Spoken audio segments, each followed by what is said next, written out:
Ramesh twelve Ramesh YouTube சேனலிருந்து கவிஞர் ரமேஷ் ராஜாகி நான் உள்ளத்தி மேலூர் சகதேவனிடம் பேட்டி காண வந்திருக்கின்றேன். தம்பி வணக்கம்.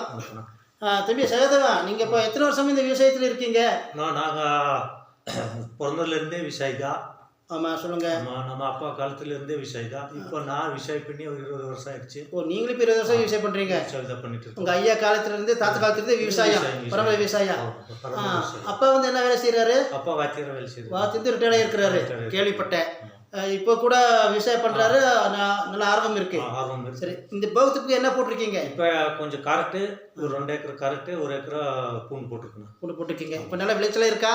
இப்போதான் இது போன வாட்டி எல்லாம் கொஞ்சம் விளைச்சல் பரவாயில்ல. இந்த வாட்டம் மழை இல்லை, அதனால கொஞ்சம் விளைச்சல். மழை இல்லையா?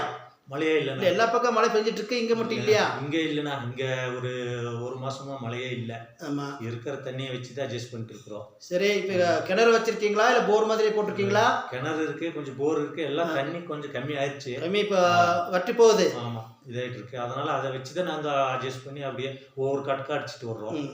சரி சகதேவா, இப்போ காட்டு போர் பண்ணியிருக்கீங்க இல்லையா? இது இப்போ எடுக்கிற நாளாச்சா இன்னும் நாள் இருக்கா? ஒரு 20 நாள் ஆகும். நாள் இருக்கு. இப்போ விலை இப்போ வீச்சியா இல்லை கொஞ்சம் ஏறி இருக்கா? இல்லை, இப்போ முதல்ல வந்து 10-20 வித்துட்டு இருந்துச்சு. இப்போ ஓரளவுக்கு விற்கிது. ஆனால் நம்ம எடுக்கிறப்ப எவ்வளோ விற்குதோ அதுதான் நம்ம இது பண்ண முடியும். சரி, இதுக்கு முன்னாடி பெரும் நஷ்டம் ஏற்பட்டது உண்டா விவசாயத்தில்? விவசாயம் ரொம்ப நஷ்டம் இருக்கு. நஷ்டம் இருக்கு.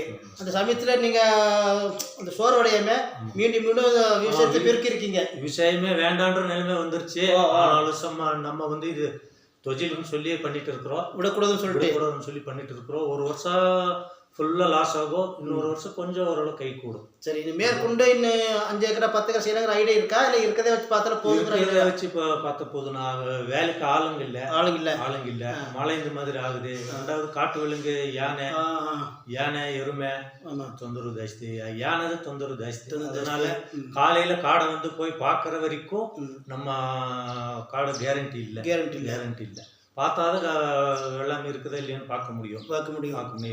இந்த யானை தான் தொந்தரவு ஜாஸ்தி. சரி, நீங்கள் இங்கே விளைஞ்ச பொருள் இருக்குல்ல, கேரட்டு, பீட்ரூட்டு, இந்த வெங்காயம், நீங்களே கொண்டு போவீங்களா கீழே மண்டிக்கு? அங்கேருந்து வருவாங்களா?